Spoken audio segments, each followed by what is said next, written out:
ओम कृष्णाय वासुदेवाय हरे परमात्मने प्रणतः क्लेश नाशाय गोविंदाय नमो नमः। राधे राधे भक्तों, आज हम आपके लिए यहाँ पर लेकर आए हैं अधिक मास के कृष्ण पक्ष की एकादशी यानी परमा एकादशी की व्रत कथा और पारण का समय। मित्रों, परमा एकादशी को पुरुषोत्तमी या कमला एकादशी के नाम से भी जाना जाता है। तो चलिए शुरू करते हैं इसकी व्रत कथा। धर्मराज युधिष्ठिर बोले, हे जनार्दन, अधिक मास के कृष्ण पक्ष की एकादशी का क्या नाम है तथा उसकी विधि क्या है, कृपा करके आप मुझे बतलाइए। श्री भगवान बोले, हे राजन, अधिक मास में कृष्ण पक्ष में जो एकादशी आती है वह परमा पुरुषोत्तमी या कमला एकादशी कहलाती है।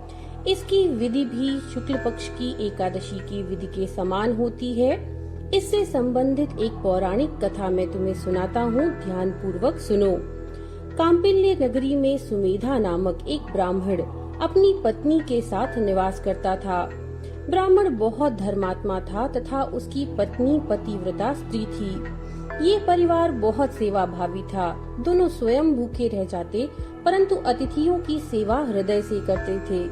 धनाभाव के कारण एक दिन ब्राह्मण ने अपनी पत्नी से कहा, धनोपार्जन के लिए मुझे परदेश जाना चाहिए, क्योंकि इतने कम धनोपार्जन से परिवार चलाना अत्यंत कठिन काम है।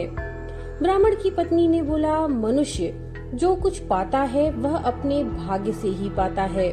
हमें पूर्व जन्म के कर्मानुसार उसके फल स्वरूप ही यह गरीबी मिली है। अतः यहीं रखकर कर्म कीजिए, जो प्रभु की इच्छा होगी वो तो होगा ही। पत्नी की बात ब्राह्मण को जच गई। उन्होंने परदेश जाने का विचार त्याग दिया। एक दिन संयोगवश कौंडिल्य ऋषि उधर से गुजर रहे थे तो ब्राह्मण के घर पधारे। ऋषि कौंडिल्य को अपने घर पाकर दोनों अति प्रसन्न हुए। उन्होंने ऋषि की खूब आवभगत की। उनकी सेवा भाव देखकर ऋषि काफी खुश हुए और पति पत्नी द्वारा गरीबी दूर करने का प्रश्न पूछने पर ऋषि ने उन्हें मलमास के कृष्ण पक्ष में आने वाली पुरुषोत्तमी एकादशी का व्रत करने की प्रेरणा दी। इसके पश्चात ऋषि ने उन्हें विधि का वर्णन किया और दोनों को एकादशी का व्रत रखने के लिए कहा। ये एकादशी धन वैभव देती है और पापों का नाश करके उत्तम गति भी प्रदान करती है।